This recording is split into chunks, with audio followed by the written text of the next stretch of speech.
오늘 시편 145편 함께 나누겠습니다. 145편의 제목을 보면 다윗의 찬송시라고 되어 있는데요. 이 제목이 흥미로운 것은 그것을 이제 히브리어로 보게 되면 테힐라 레 다비드라는 제목이에요. 우리 아는 단어잖아요. 테힐라 레 다비드. 그게 뭐냐면 다윗의 테힐라예요. 이 제목으로 지어진 시는 이 145편이 유일합니다. 그런데 그러면서도 이 145편은 다윗이 지은 시 중에서도 마지막이 되어지고 146편부터는 이제 할렐루야 찬송이라고 해가지고 할렐루야의 할렐루야로 시편이 계속 이렇게 맞춰지는 결론부가 해당이 되고요. 145편이 바로 다윗의 테일라였고 또 다윗의 마지막 다윗이 쓴 시 중에 마지막이었다라는 거예요. 그러면 여러분 우리가 사실은 예배곡도 그런 것 같아요. 곡을 계속 쓰다 보면 처음 썼던 곡도 좋을 수 있지만 곡을 계속 쓰다 보면 어떨까요, 여러분? 더 곡이 이제 더 성숙해지기도 하고 더 구조도 튼튼해지기도 하고 어떤 완성도가 계속 더 좋아지겠죠. 그래서 이 시편 145편은 다윗의 마지막 시편이라는 점, 특별히 다윗의 테일라, 즉흥적인 새 노래, 즉흥적이고 예언적인 새 노래인데 이 테일라가 다윗의 마지막 시편에 어떻게 테일라의 이 뭐라고 할까요? 내용은 어떻게 풀어졌는지를 우리가 좀 볼 필요가 있는 것 같습니다. 자, 그리고 이 145편은요, 유대인들이 아침과 저녁으로 이 시편의 말씀을 계속 낭송하면서 기도한 것으로 알려져 있어요. 바벨론 탈무드에 보면은 아침 저녁만이 아니라 아침, 점심, 저녁으로 이 145편을 기도할 때마다 사용했다라고 그렇게 전해져 내려오고 있습니다. 여러분 이 145편 굉장히 신학적으로 의미가 있는 것 같습니다. 자, 어떤 내용들이 있는지 한번 우리 살펴보도록 하겠습니다. 이 145편 다윗의 이 마지막 시편의 이 예배자의 관심은 철저히 하나님의 성품과 하나님의 영광, 하나님의 위엄에 초점이 맞춰져 있어요. 그러니까 우리의 삶에서 우리가 예배곡에서도 회복 또는 나의 어떠함, 나의 하나님, 나를 사랑하시는 하나님, 나와 함께 하시는 하나님, 이러한 고백들로도 많은 노래를 지을 수가 있는데 이 145편은 다윗의 테일라 가운데에서 굉장히 하나님의 위대하심을 많이 선포하면서 불렀던 찬양인데 우리가 익히 잘 알고 있는 찬양, 왕이신 나의 하나님 내가 주를 높이고, 이 찬양이 145편 1절 2절에서 나왔어요. 자, 우리 한번 볼까요? 145편 1절과 2절 같이 읽겠습니다. 시작. 왕이신 나의 하나님이여 내가 주를 높이고 영원히 주의 이름을 송축하리이다. 아멘. 2절도 내가 날마다 주를 송축하며 영원히 주의 이름을 송축하리이다. 아멘. 145편 1절의 시작을 송축으로 시작하는데 145편의 마지막 21절에서도 송축으로 맞춰집니다. 송축하다는 단어는 히브리어로 바라크라는 단어였어요. 바라크, 예배학교 때 나눴지만 이 바라크라는 단어는 바락하는 거다. 그래서 바라크는 쉽게 무릎을 꿇다, 그리고 축복하다의 의미가 있다. 사실 제가 이 바라크에 대해서 외부에서 이렇게 강의를 하러 가보면 송축하다라는 의미가 무슨 뜻인지 모르는 분들이 생각보다 많아요. 주를 송축하라 나의 영혼한데 아이들뿐만 아니라 어른들도 신앙생활 20년 30년 하신 분들도 송축이 무슨 뜻인지 모르시는 분들이 생각보다 많아요. 송축이 무슨 뜻이죠?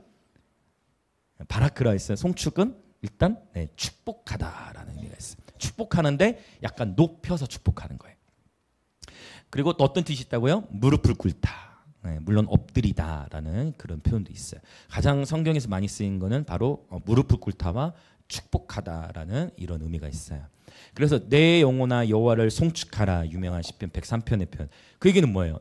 내 영혼아 여호와를 송축하라. 우리가 누굴 축복하는 거예요? 하나님을 축복하는 거예요. 할렐루야. 우리는 그러니까 보통 어떻게 신앙생활을 해요? 하나님 나를 좀 축복해 주세요. 이렇게 신앙생활을 하는데 예배자는 하나님의 축복을 구하기도 하지만 예배자는 하나님을 축복하는 자입니다. 무엇을 축복하고 축하해요? 그분이 행하신 일들을.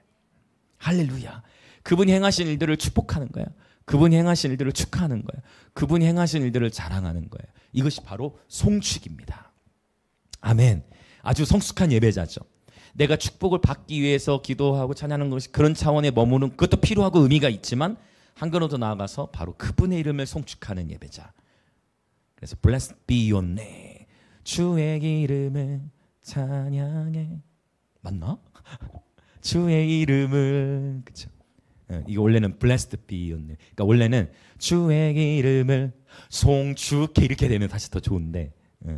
그러니까 번역도 사실 의미가 이렇게 중요한 부분인데 그렇죠? 원래는 송축해로 가야 되는데 그래서 원래 한국에 이 찬양이 번역될 때는요 송축하라고 번역돼 있지 않았어요. 어떻게 했냐면 처음에 번역됐을 때는요 주를 경배하라로 번역이 나왔어요. 원래는 그렇게 번역이 나왔어요. 근데 그거를 이거는 경배가 되려면 월십으로 가야 되는데 분명히 불렸으니까 그래서 저는 이제 그거를 주를 송축하라 이렇게 적었는데 마침 그 무렵에 몇몇 교회에서 이제 송축해 내 영혼 이 가사로 드디어 잘 나오더라고요. 그래서 최대한 말씀 속에서 나온 표현으로 하는 게 좋잖아요. 그래서 저는 주를 경배하라보다 주를 송축하라. 네, 이게 더 맞는 것 같아요. 자, 우리 1절과 2절을 읽었죠. 자, 지금 송축이라는 단어가 나왔어요. 송축의 예배는요 굉장히 깊은 예배입니다. 자, 그런데 2절을 보면 내가 날마다 주를 송축함. 여기는 그대로 바라크가 쓰는데 영원히 주의 이름을 송축하리다에 쓰인 여기서의 송축하다라는 단어는요. 여기서는 할랄이 쓰였어요. 그러니까 우리가 한글 성경으로 이렇게 쓰여졌지만 이 히브리 안에서는 하나님을 무릎 꿇고도 예배하고 그 다음에 또 어떻게 예배해요? 영원히 주의 이름을 할랄.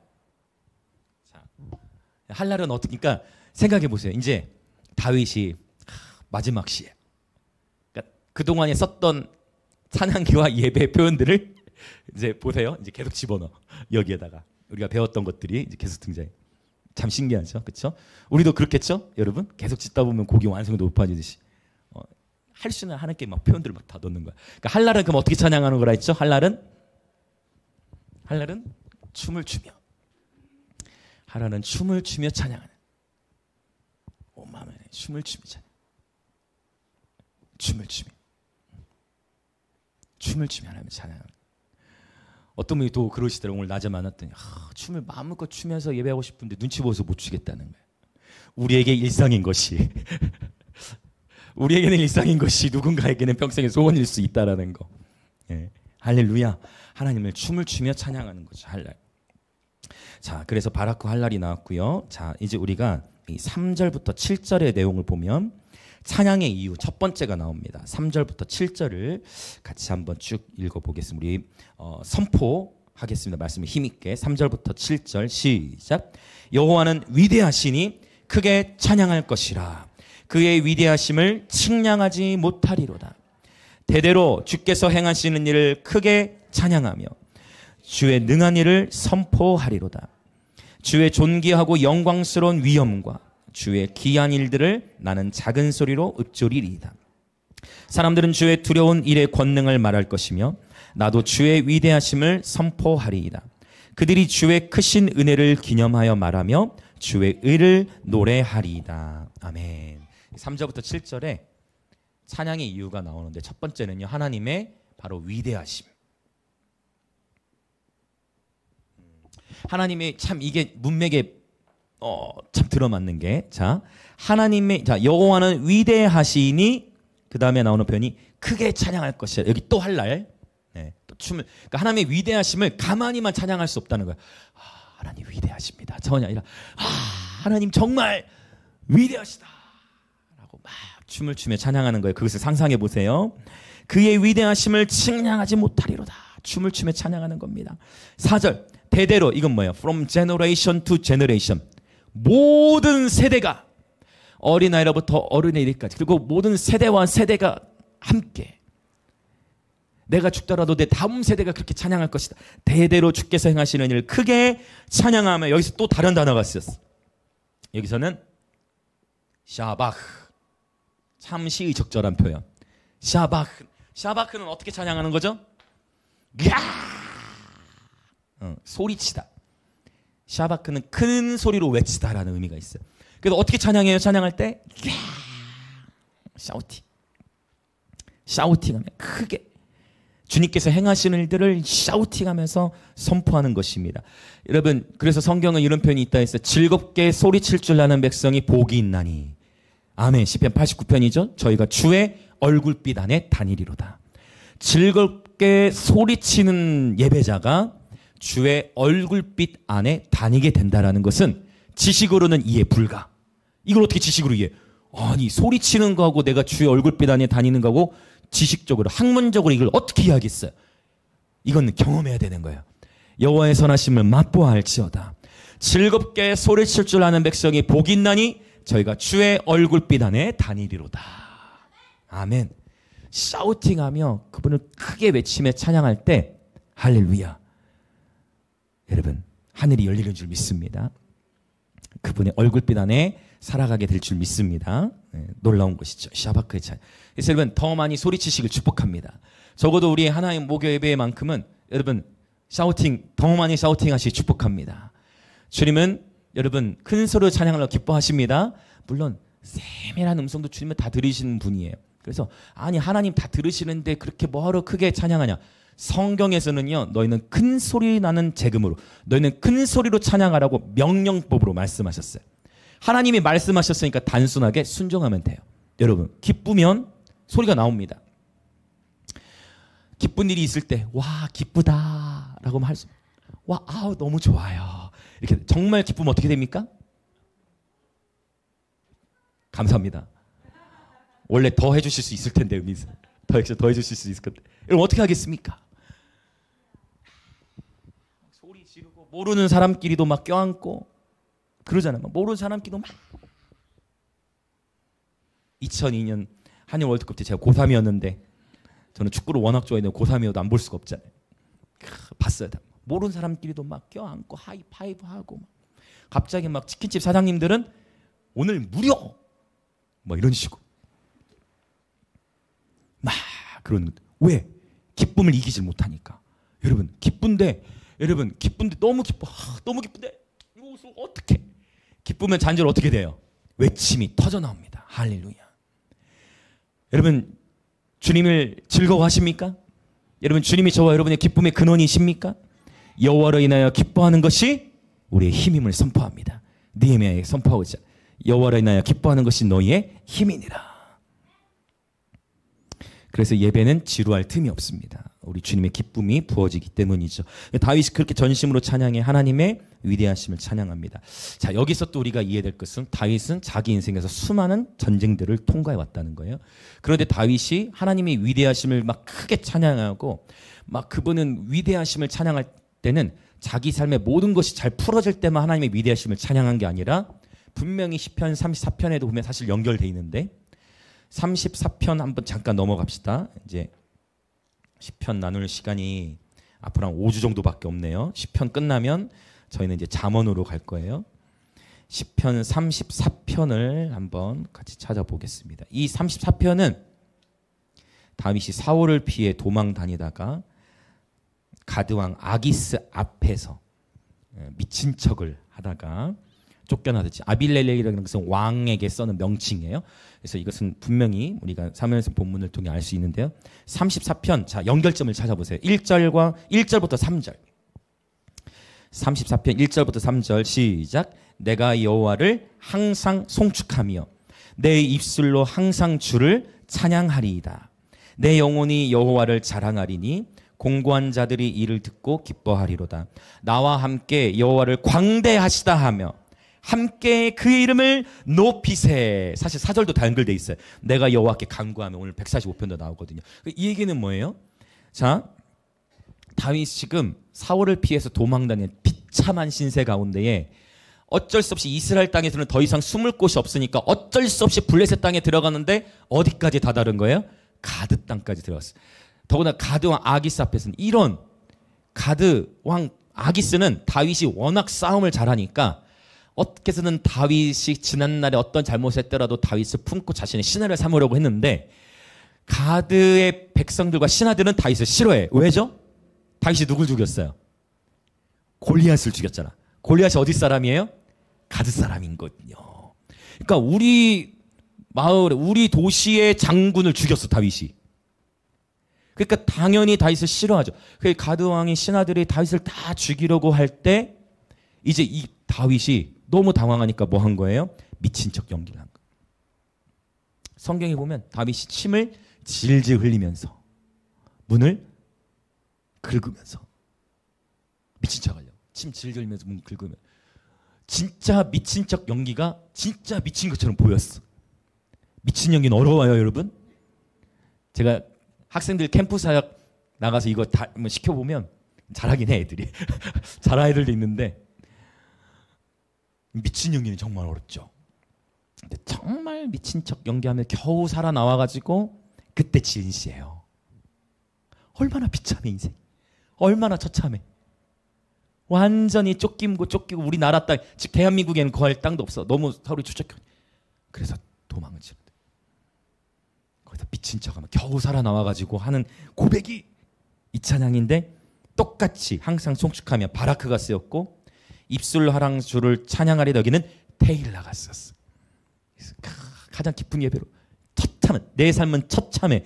그런데 그때 무릎을 꿇고 하나님께 예배드리면서 새 노래로 예배하는데 그 고백이 뭐예요? 나와 함께 여호와를 광대하시다. 함께 그의 이름을 높이세. 여러분 저와 인생의 모든 계절 열성에서 하나님의 위대하심을 찬양하는 예배자 되시길 축복합니다.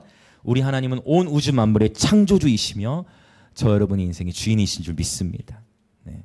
그래서 송축이라는 표현을 다윗이 반복해서 찬양했던 걸 보게 됩니다. 자 이제 8절과 9절에 보면 찬양의 이유 두 번째 8절과 9절 시작. 여호와는 은혜로우시며 긍휼이 많으시며 노하기를 더디하시며 인자하심이 크시도다.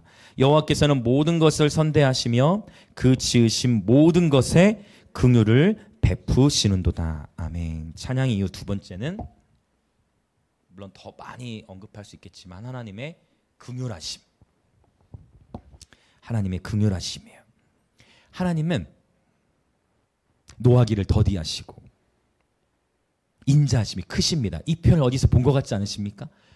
성경의 시편에도 자주 나오지만 특별히 어디에서 이 표현이 나오냐면 출애굽기 34장에 보면 이 8절의 표현과 굉장히 비슷해요. 여호와라 여호와로다 여호와로다. 은혜로우시며 긍휼이 많으시며 노하기를 더디하시며 인자하심이 크시도다 라는 표현이 출애굽기 34장 6절에 나오는데 이 표현, 이 고백, 이 하나님께서 이것을 모세에게 계시로 깨닫게 해주셨는데 하나님이 어느 정도로 긍휼이 많으시냐. 이스라엘 백성들이 하나님께서 기껏 10가지 재앙을 통해 가지고 출애굽해서 데려 나왔는데 계속 이스라엘 백성의 삶에서는 뭐해를 해요? 하나님을 향해. 하나님과 지도자를 향해. 계속 불평해. 그러니까 막 한 번 나 차라리 왜 우리를 여기로 인도해가지고 우리를 차라리 애굽으로 돌려보내라. 거기서는 그래도 고기도 많이 먹을 수 있어. 하나님이 진짜 어떻게 해요? 메추라기를 갖다 입에다가 그냥 계속 그러니까 먹고 싶어서 먹은 게 아니라 워낙 메추라기를 많이 내리셔가지고 입에 넣어버리셨어 하나님. 옛다 속되면 죄송해요. 쳐 먹어라. 성경을 가면 보시면 문맥의 의도가 하나님이 하도 불평하니까 그래도 메추라기를 계속 내리셔가지고 입에 하나님이 쳐 넣어버리신 거야. 그래서 고기가 이 사이에 완전히 더 이상 먹을 수 없을 거야. 옛다 하면서 그래가지고 계속 그러니까 뭐라고 불평이 이제 또 아유 여러분 고기도 많이 먹으면 어떻게 될까요? 무한리필집에 내가 가면 우리는 무조건 가려면 무한리필로 가야 돼. 가려면 그냥 뭐 고깃집으로 가자면 큰일 나. 그래서 이제 뮤직비디오 촬영 끝나면 또 수고한 사람들 또 무한리필로 가야 돼. 고깃집에 큰일 나요. 그래 가는데 그러면 무한리필은 어떻게 해요? 계속 물릴 때까지 먹는 고기를 계속. 배고플 때를 생각해서 먹더라도 결국은 계속 먹다 보면 물리죠. 하나님이 그렇게 막 이 사람이 또 불평해. 그러니까 이제 고기만 계속 먹으면 이제 뭐도 필요해? 우리식으로 적용하면 고깃집 가면 고기만 먹어서 되나? 고기 먹으면서 뭐 먹나? 탄산이 있어야지. 탄산. 그러니까 이스라엘에서 똑같아. 고기만 계속 먹으니까 뭐가 필요해? 어우 목마르다고 물이 필요한가 이제. 그러니까 뭐요? 근데 또 뭘 불평해 또? 물 달라고 목마르다고. 그러니까 A가 여러분 A 내 삶에서 A가 부족해. A가 없어. 하나님 왜 나를 A를 안 들어주시지? 하나님 A 주잖아요. 그럼 우리는 어떻게 할까요? 하나님 B가 없어. 하나님 B가 없어. 얘딱 B를 딱 줬어. 그럼 어떻게 할까? 하나님 C도 없어. 하나님 C도 주세요. 이렇게 되는 거예요. 근데 먼저 그의 나라와 그의 의를 구하는 자에게 때를 따라 하나님은 공급해 주실 줄 믿습니다.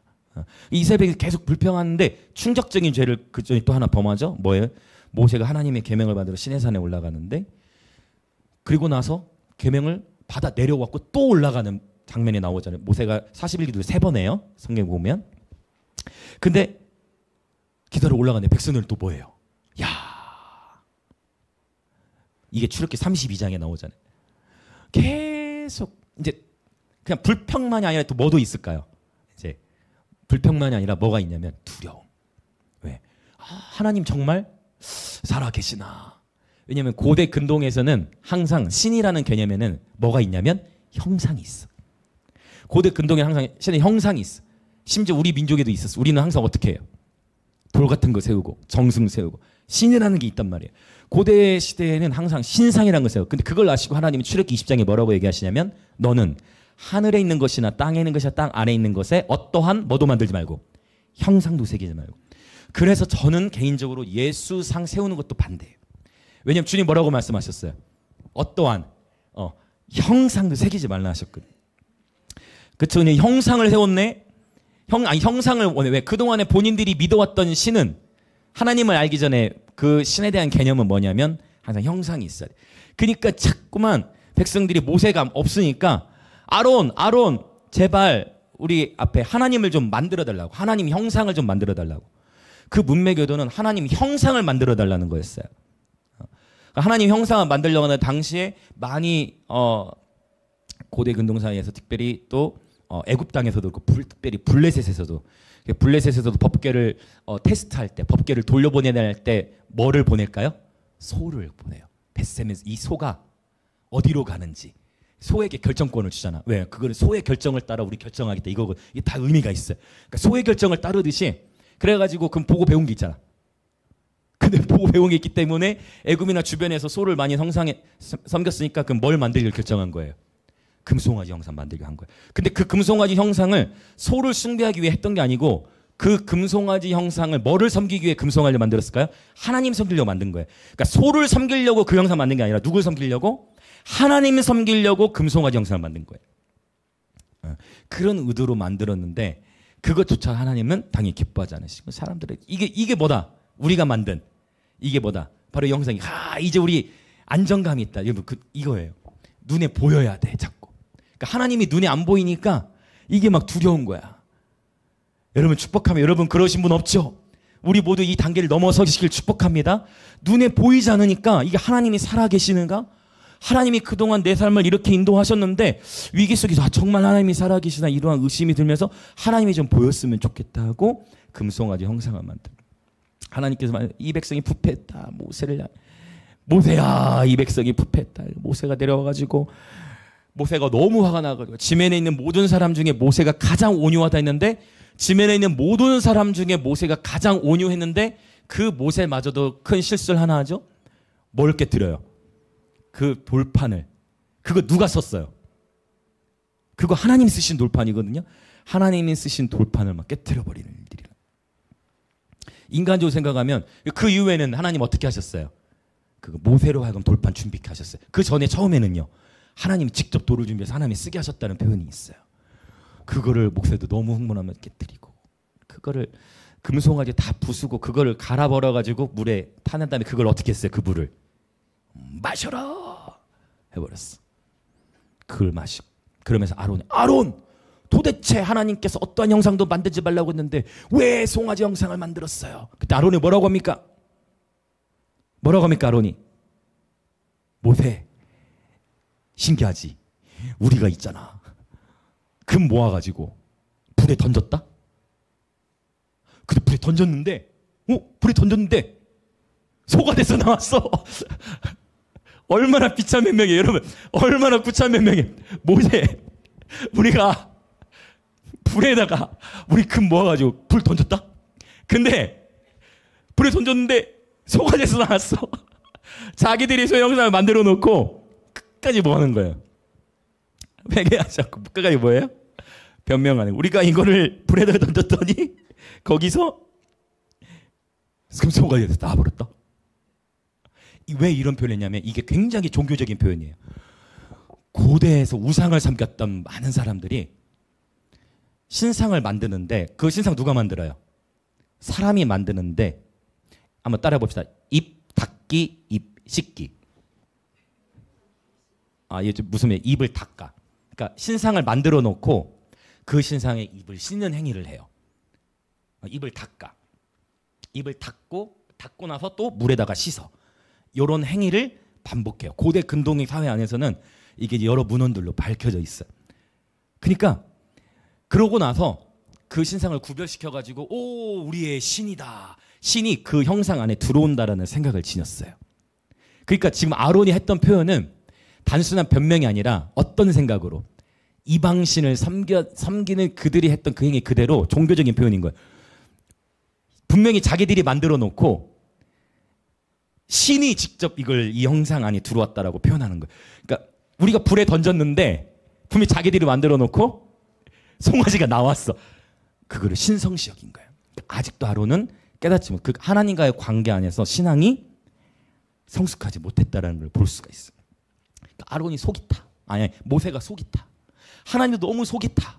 그렇게 가르치고 해도 반응하지 못해. 그러니까 하나님이 야, 모세 안 되겠다. 얘네 다 쓸어버리자. 너무 마음에 안 든다. 모세 안 되겠다. 아무래도 너밖에 없다. 그 하나님께서 모세에게 모세야 너랑 나랑 단둘이 시작하자. 그렇죠? 안 되겠다. 모세 이 백성 다 쓸어버리자. 너무 형편없고 죄악 가운데. 그때 모세가 어떻게 합니까? 넘어지죠. 어쩜 여러분 여기서는 음성을 들었다 해가지고 네 주님 그렇게 하시죠 하면 안 돼. 모세의 음성을 잘 들어야 돼. 모세야 진짜 하나님이 말씀하신 거죠. 모세야 너랑 나랑 단둘이 시작하자. 백성 다 쓸어버리고. 이때 네 주님 알겠습니다. 순종하겠습니다 하면 안 되는 거예요. 이때는 네 주님 저랑 단둘이 시작하시죠. 제가 봐도 너무 힘듭니다. 하나님 이 말 안 듣는 200만 명 저도 끌고 가는 거 힘듭니다. 하나님 너무 하나님 힘드시죠? 제가 기다려왔던 음성입니다. 하나님 동의합니다. 하나님 동의합니다. 200만 명 힘듭니다. 하나님 동의합니다. 안 되겠습니다. 제가 봐도 안 되겠는데 하나님 얼마나 힘드니까. 여러분 모세가 지면에 있는 사람이 5년인데 200만 명을 통솔하는데 얼마나 그 영혼을 향한 목자의 심정이 이끌어가는데 얼마나 여러분 다 섬기시는 각 교회단에서도 10명, 뭐 100명, 1000명 갈 것도 없어. 30명, 20명, 10명 안에서도 서로 간에 마찰들이 있는데 200만 명을 이끌어가는 데서 짊어져야 했던 그 부담이 얼마나 컸을까요? 그렇죠? 그때 모세가 네 동의합니다 하지 않고 어떻게 합니까? 아니요 주님. 당신께서 이 백성을 이끌지 않으신다면 나의 이름을 세면책에서 지우세요. 하나님 이 백성 당신의 백성이지 않습니까? 당신의 이름으로 나온 백성들인데 이 백성이 전멸하면 이방의 사람들이 당신의 이름을 뭐라 하겠습니까? 라고 긍휼의 마음을 품고 하나님 앞에 나아간. 그러면서 하나님께서 이런 말씀 들어주시는 거예요. 하나님은 긍휼을 베풀기로 작정하십니다. 할렐루야. 에베소서 2장에 보니까 주님 이렇게 말씀하세요. 허물과 죄로 죽었던 우리를 은혜가 지극히 풍성하신 하나님이 그 크신 긍휼로 인하여 우리를 품으시는데 십자가에서 죽으시고 우리를 일으키셔서 하나님 보좌에 함께 앉히셨다라고 표현. 에베소서 2장 6절에 보면 우리를 분명히 하나님과 함께 그분과 함께 보좌에 앉히셨다라는 표현을. 하늘에 앉히셨다. 저와 여러분은 이 땅에 살고 있지만 또한 저와 여러분의 집은 하늘이에요. 저와 여러분은 이미 하늘에 앉히셨어요. 할렐루야. 이건 물론 영적인 의미, 상징적인 의미겠죠. 상징이지만 실제인 줄 믿습니다. 저와 여러분은 주님과 함께 하늘에 속한 자들입니다. 아멘. 우리 옆에 계신 분들 인사합시다. 우리는 하늘에 속한 자들입니다. 아멘. 그래서 하나님의 긍휼이라는 것은 저와 여러분의 평생의 예배의 주제입니다. 그분께서 나를 얼마나 어떻게 용납하셨는지, 나 같은 죄인을 하나님 어떻게 품어주셨는지, 나를 어떻게 품으시고 나를 받아주셨는지, 그분의 은혜를 깨달을수록 우리는 그분의 긍휼을 더욱 예배게 될 것입니다. 우리 주님의 긍휼이 얼마나 크신지 또한 깨달을수록 우리의 예배는 더욱 깊어지게 될 것입니다. 할렐루야. 자, 그리고 계속 전진해 나가 볼까요? 자, 시간이 좀 갔는데 좀 속도를 내겠습니다. 자, 10절의 표현 한번 읽어봅니다. 시작. 여호와여, 주께서 지으신 모든 것들이 주께 감사하며 주의 성도들이 주를 송축하리다. 와, 여기 모든 것들이 주께 감사하며라는 단어는요, 또 다른 찬양의 표현. 야다가 있었어. 야다는 또 어떻게 찬양하는 거예요? 손 들고 찬양. 근데 보면은 사람만이 손 들고 찬양한다고 하지 않고 모든 것들이 주께 감사하는데 어떻게 찬양하라고 히브리어로 보면 모든 것들이 손을 들고 찬양한다네. 여러분, 모든 만물들도 손을 들고 찬양한대요. 어쩌면 새들에게는 날개가 손일 거예요. 나무들에게는요, 하나님이 바람을 불게 하시고 바람을 따라 살랑살랑 손을 흔들며 하나님을 찬양하겠죠. 바다도 출렁출렁 울렁이면서 소리를 파도 소리와 함께 물결과 아름다운 그 바다빛이 내는 아름다운 색깔을 통해서도 하나님을 찬양하겠죠. 산들은 저마다 계절마다 고유의 아름다운 색깔들 내면서 그 색으로도 하나님을 예배하겠죠. 그 모든 오늘 우리 찬양했던 것처럼 천사들도 주님을 찬양하고 모든 피조물들도 그렇게 하나님을 찬양합니다. 그리고 하나님의 아들들, 하나님의 자녀들이 회복되어질수록 바로 모든 피조물들은 더욱 회복되어 하나님의 영광스러운 자유에 이르게 된다. 이걸 로마서 8장에서도 말씀하고 있죠. 하나님께서 만드신 모든 것들이 하나님께 손을 들고 땅, 하늘, 꽃, 나무, 바닥, 주 하나님 지으신 모든 세계 만물이 하나님께 손을 흔들며 찬양을 드립니다. 할렐루야. 이렇게 선포하고 있죠. 아주 놀라운 예언이에요. 만물을 향해서 예언하는 거예요. 그렇죠? 주를 송축하리이다. 감사하며 송축하리이다. 예언적인 선언을 하고 있습니다. 자, 11절부터 13절의 말씀도 같이 읽어봅니다. 시작. 그들이 주의 나라의 영광을 말하며 주의 업적을 일러서 주의 업적과 주의 나라의 영광을 인생들에게 알게 하리이다. 주의 나라는 영원한 나라이니 주의 통치는 대대에 이르리이다. 아멘. 이 표현이 약간 히브리어로 보면 흥미로운데요. 왜냐하면 11절의 시작은 카보드라는 단어로 시작해요. 그래서 카보드라는 단어는 히브리어로 카프라는 단어, 이게 글자 끝에 올 때는 이제 이렇게 길어지는데 카프로 시작이 되고 12절의 시작은 라메드라는 단어로 써요. 그래서 라메드. 그리고 13절의 시작은 13절에서의 시작은 맴이라는 단어로 시작이 됩니다. 이제 이게 의미가 있는 것이, 그러니까 다윗의 노래인 거예요. 즉흥적인 노래지만 구조가 이렇게 정해지는데, 자, 이거를 히브리어 오른쪽에서 왼쪽으로 읽으니까 어떻게 읽냐면 멜레크로 읽어요. 멜레크. 발음 좋은데 멜레크, 멜기체데크. 그 멜레크는 뭘까요? 왕이에요.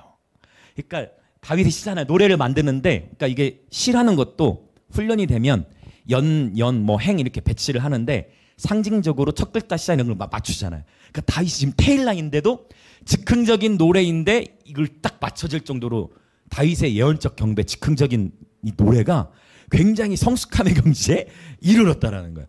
그래서 하나님께서 기록하게 하셨지만 놀랍죠. 그래서 멜레크는 어떤 뜻이다고요? 왕이라는 의미가 있어요. 11절부터 13절에 보면 흥미롭게도 보세요. 11절에 주의 나라, 12절에도 주의 나라, 13절 주의 나라는 영원한 나라니. 나라라는 단어만 4번이나 표현해. 그러면 이 하나님 나라의 왕은 누구예요? 예수 그리스도이십니다. 할렐루야. 그래서 이 멜레크, 그분의 왕되심, 그분의 나라에 대한 이야기도 오늘 이 본문 안에 다 담겨져 있는 것을 보게 됩니다. 하나님의 나라는 예수께서 왕으로 다스리시는 나라예요. 자, 그것을 지금 다윗이 노래로 선포하고 있는 것입니다. 자, 이제 14절부터 17절에 보면 찬양의 이유 세 번째가 나옵니다. 같이 읽습니다. 시작. 여호와께서는 모든 넘어지는 자들을 붙드시며 비굴한 자들을 일으키시는도다. 모든 사람의 눈이 주를 앙망하오니 주는 때를 따라 그들에게 먹을 것을 주시며 손을 펴서 모든 생물의 소원을 만족하게 하시나이다. 여호와께서는 그 모든 행위에 의로우시며 그 모든 일에 의로우시도다. 세 번째는요, 하나님의 은혜를 찬양해요. 그런데 여기서 말하는 이 은혜는 여러 가지가 있죠. 하나님의 공급하심도 있고요, 하나님의 보호하심도 있어요. 그리고 하나님 어떤 은혜? 바로 하나님은 하나님을 경외하는 자에게 가까이 하시고 친밀함, 그를 경외하는 자와 친밀함을 나누신다 하셨거든요. 하나님의 은혜는 공급, 보호, 친밀한 등으로 나타나요. 오늘 14절부터 17절에 읽은 내용입니다. 여호와께서는 저와 여러분을 붙드시며 일으키시며, 또 말씀이 있는 표현을 보면 때를 따라 먹을 것을 주시며, 할렐루야, 주님 우리의 공급자이십니다. 때를 따라 먹을 것을 주시며 만족하게 하시는 하나님이십니다. 여러분, 지난 모든 세월을 돌이켜 보십시오. 모든 것이 하나님의 은혜이죠. 적어도 저와 여러분이 굶어 죽진 않았어요. 오늘 이 자리에서 이렇게 예배드리고 있어요. 여러분 아시다시피 얼마 전에 서울에서 횡단보도 대기하고 있던 사람들이, 그 안타깝게도 죽임을 당한 교통사고로 횡단보도에 대기하고 있었던 사람들은 횡단보도를 건너가려고 거기 있었던 거예요. 그러나 어느 운전자가, 그렇죠? 뭐 원인은 지금 규명 중이겠지만 뉴스에 크게 보도했잖아요. 대기하고 있던 사람들 치면서 그 사람들은 목숨을 잃게 됐어요.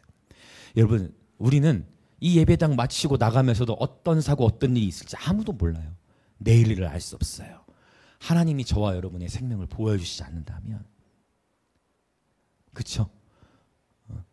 오늘의 하루도 하나님의 선물인 줄 믿습니다. 아멘.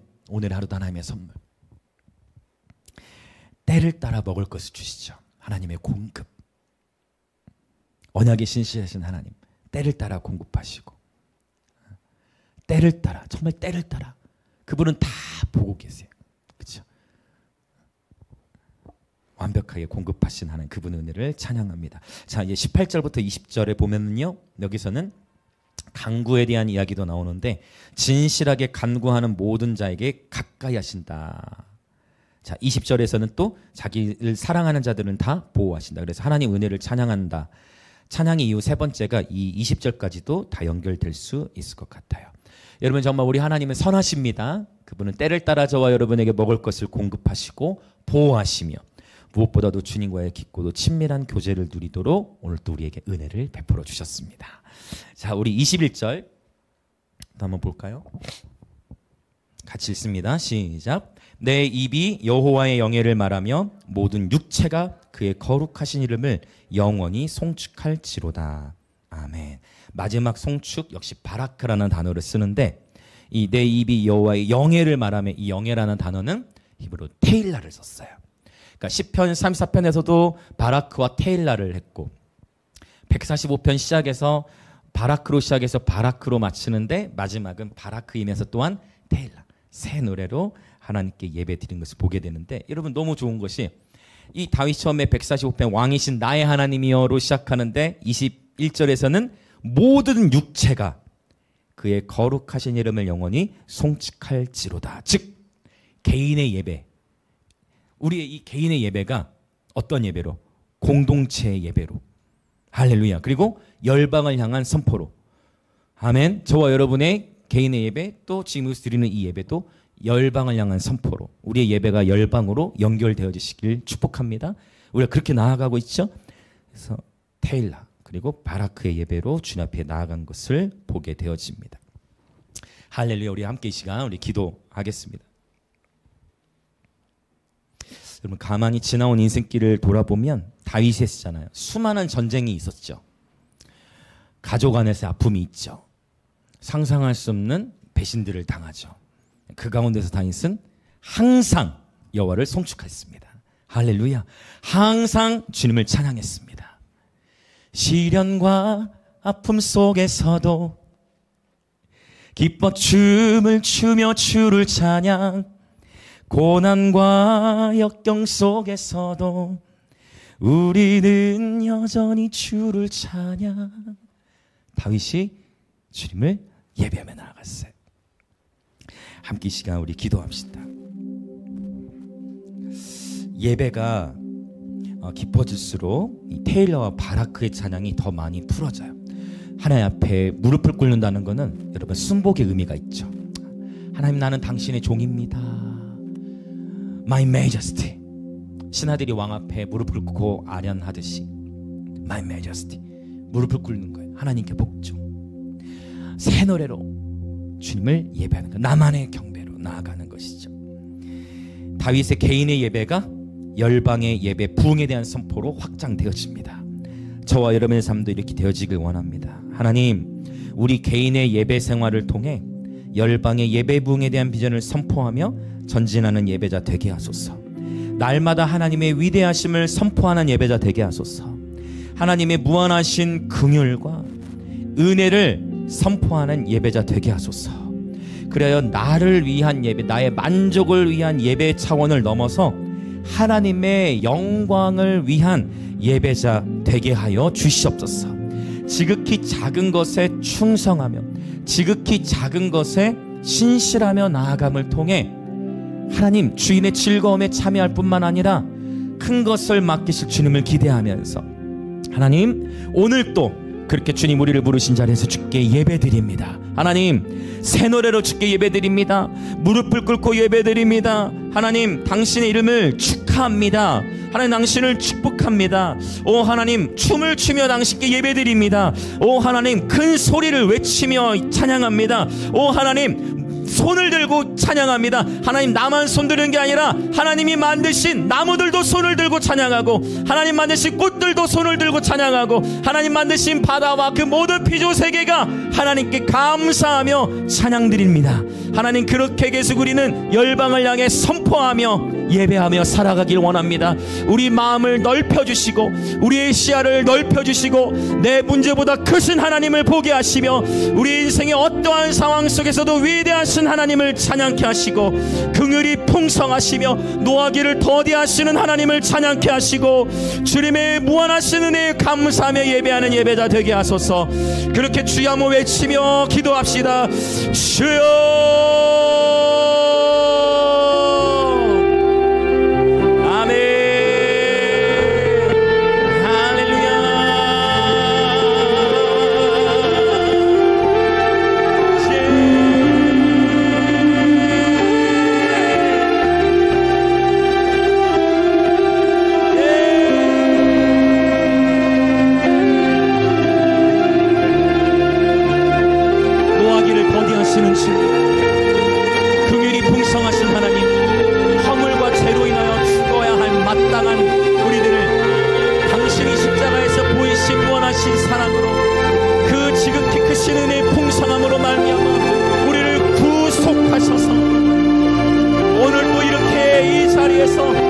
하나님을 아버지라 부르며 마음껏 주 이름을 높여 큰 소리를 외치며 춤을 추며 마음껏 하나님께 예배드릴 수 있게 하신 하나님,